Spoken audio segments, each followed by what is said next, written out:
Good evening, ladies and gentlemen, and welcome to another episode of Jerry What the What Dymond podcast number 60.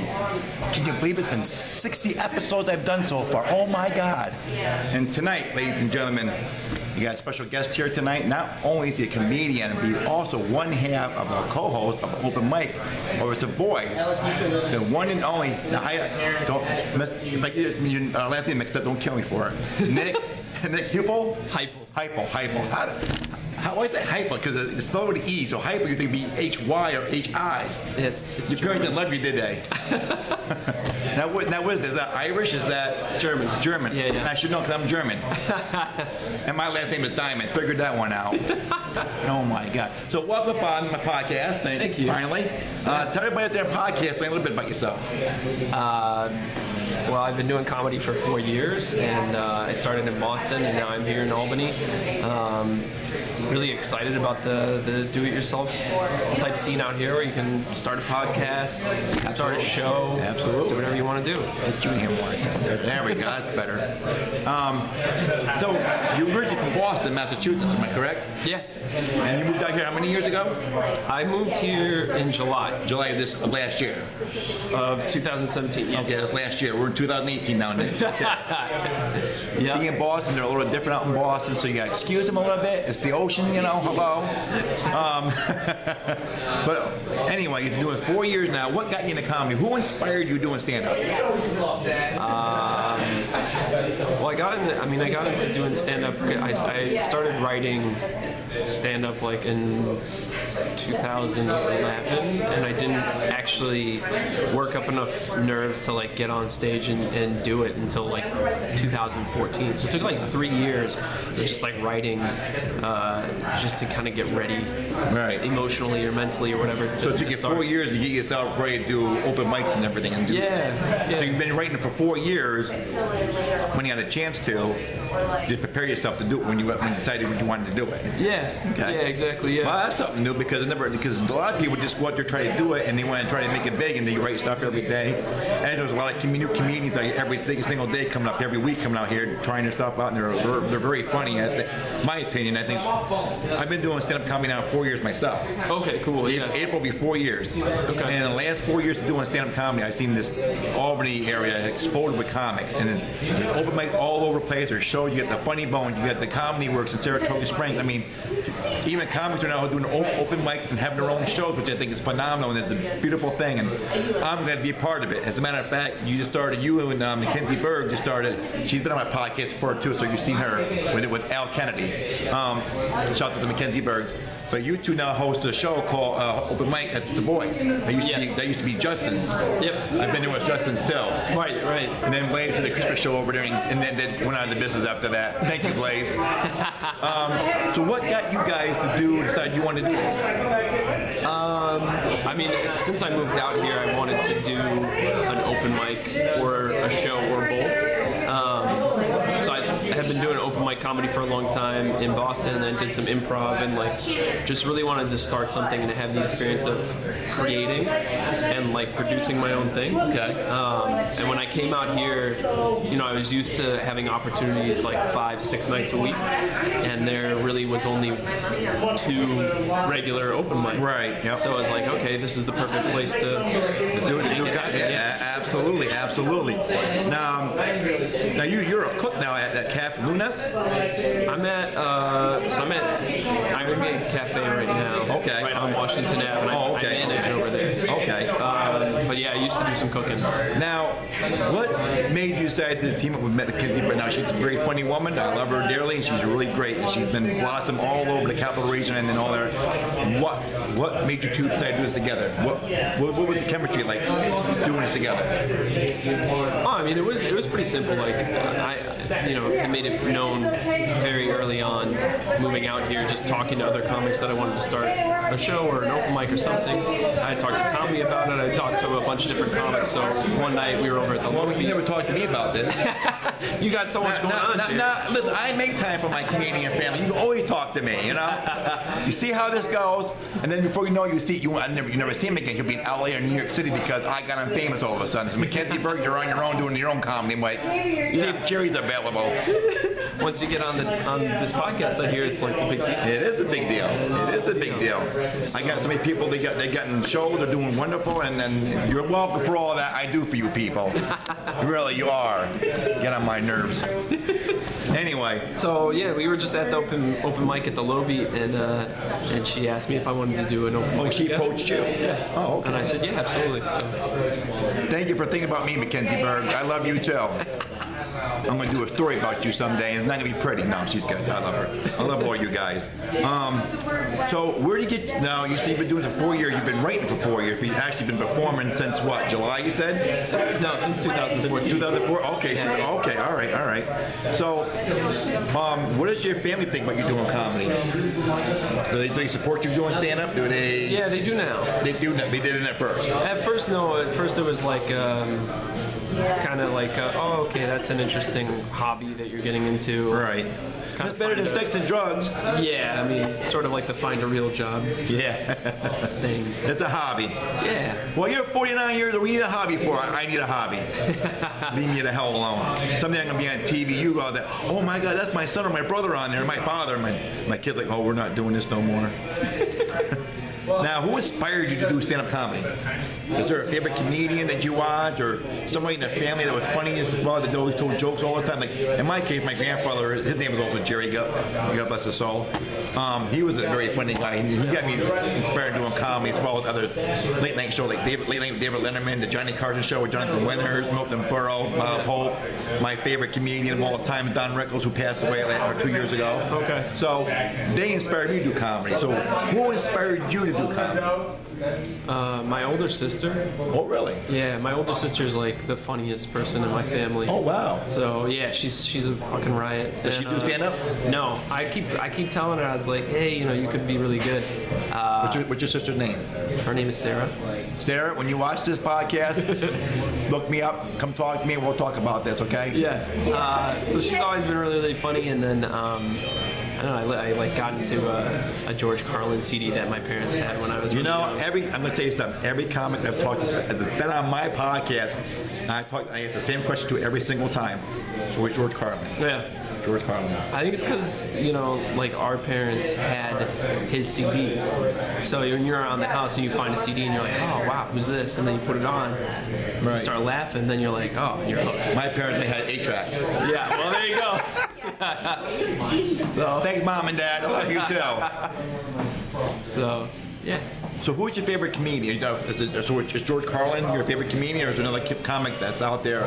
It could be the future comics that's doing the comedy like Amy Schumer or whoever inspired. I mean, your favorite comedian now. Yeah, my current favorites. I'm gonna give a couple. Go ahead. This is your time, my friend. Richard Pryor. Yes. So you're like old school. You're like the old school comics. Yeah, and I've listened to Lenny Bruce, and I really like listening to Lenny Bruce. He's really, really good. Yes, he is. He used to be on Hollywood Squares. Back in the 80s, and actually 90s, in the 90s, early 90s, mid 90s in the Hollywood Square. Okay, no kidding. Yeah. So I like him. I like Mitch Hedberg. Yep. There's an English comic named Stuart Lee. Yes. Who's very good. He's very funny. I love him. Yep. And Eddie Izzard, another English comic that really. Yep. Yeah. So. Now, so you know about the old-time comics and compared to new-time comedians. Well, how would you say comedy is today compared to back in the day when you saw comedians that were doing stuff like Richard Pryor, George Carlin? What would you say is the difference between the comedy today? I don't know. I mean, I think one thing to think about is that like comedy audiences kind of expect more. When you say expect more, what do they expect? Be funny? Besides that? Well, it's like in terms of like what is considered to be like original or creative or like boundary pushing comedy. Right. You know, so much has already been done by the old classic guys that like the expectation grows. I think obviously, which isn't a bad thing. It's just it's a good thing actually for the younger comics because it pushes you to be funnier, to be better, to be more tight with all your stuff. Right. But I don't know. I feel like there's less physical, less performance type comedy now. I think people are more like talking. Yep. You know what I mean? I feel like that's kind of more of what's popular in right now. Now you see me perform. What do you think about my comedy? See, right there. You saw it live. If someone does that to you, you know what I mean, don't you? That hurt. That really hurt, Nick. No, I mean, I think that you've got like, when you talk about your kids and your family, it's really, really funny. You should see them. They're very funny people. Just look at them. I cry every day. And I remember doing a storytelling show with you where you were just telling stories about your kids, and they were all kind of related, and it was very, very funny. I'd say like you're probably more of like a personal storyteller kind of. I am a storyteller comedian. And people are like, really? I said, yeah. I think they're beginning to see that now because before they couldn't see that before. But now they see it now, you know, and they're like, wow, okay, he's a storyteller comedian. I'm like Bill Cosby in a lot of ways. That hurt a little bit. But yeah, I'm like him in the ways, but I'm a white version of Bill Cosby and the other crap going on. What's the best place to perform comedy at and why? For me, for you. You performed at the Comedy Works, the Funny Bones, different places. Where do you think you did your best at, and why? Oh man, probably like the absolute best shows I've ever had were doing improv at the Improv Asylum in Boston, in the North End. It's a great theater. It's like set in the round. So you got this big square wooden stage, and then the seat kind of goes up like that. All right. Hold on a second. Hey, Corey. Here is music for me, please. There's music. Get rid of it for me, please. I don't know how Another comic who's been here quite a while now, doing stand-up comedy, and he's been running this open mic, doesn't know how to shut the damn thing off. And this camera's beginning to piss me off a little bit. Here we go. Hey, Patrick. We got another guy taking care of things around here, Patrick. He was just on my podcast there. Patrick Smith? Yeah. He was just on my podcast. Yeah. Very funny guy. Very funny. He does. Thank you. Sorry for the disturbance on the podcast. Thank you. Thanks, Pat. I want to say hello to you've been on this podcast. Hello, podcast land. Yeah, we're live. It's Pat. Yeah, he's embarrassed now. There he is. Now you just said that the best place was improv. Where'd you do improv at? Improv Asylum in Boston. Really? Yeah. Nope. Is there a lot of improv done out in Boston? I know there was in New York City. There's two big theaters. There's Improv Boston, which is a non-profit theater that does a lot of shows, and that's in Cambridge. And then there's Improv Asylum, which is like a commercial, very competitive atmosphere, and that's in the North End, which is like a touristy, kind of old neighborhood type thing. So. But yeah, a lot of really, really funny people down there that I got to perform with, and yeah, it was a lot of fun. Your worst place you performed at, and why? One of the first stand-up shows I did was at this Caribbean restaurant in Everett called Something Nice. Really? Mm-hmm. And it was like a good lineup. We had good comics there, and a friend had gotten me on the show. And, wow, the very funny John Tenase himself. Welcome aboard. And a fellow Bears fan. And it was just like a bunch of families trying to eat dinner. And we got up and had to like perform and do, 15 minutes apiece, and nobody wanted to hear comedy. They just wanted to like eat. Oh, really? With their families. So it was a very hostile. I find that the gay and lesbians hate me. I bet they do. That's probably the best you hear out of me all night. I can't say I don't understand it. Because, well, here's what happened. I did a show in Schenectady, at a pub a few years back. Yeah. And I didn't know about this. And there was a Valentine's Day weekend, and I performed on top of a pool table. Like, okay, don't make a shot at me. And especially the 8-ball. And I used the word bitch a lot in my act. Yeah. And after I did my band, I realized I didn't do too well on that. And then I thought I did good, but they didn't say good. And on the right-hand side with all the women, and on the left-hand side with all the men, I'm thinking, it's Valentine's Day, pick a date night, I didn't realize that. It's broke. So later on that night, I got a message from the guy who was running. He goes, Jerry, I love you. I think you're very funny. You're very talented, but you're no longer allowed at this pub.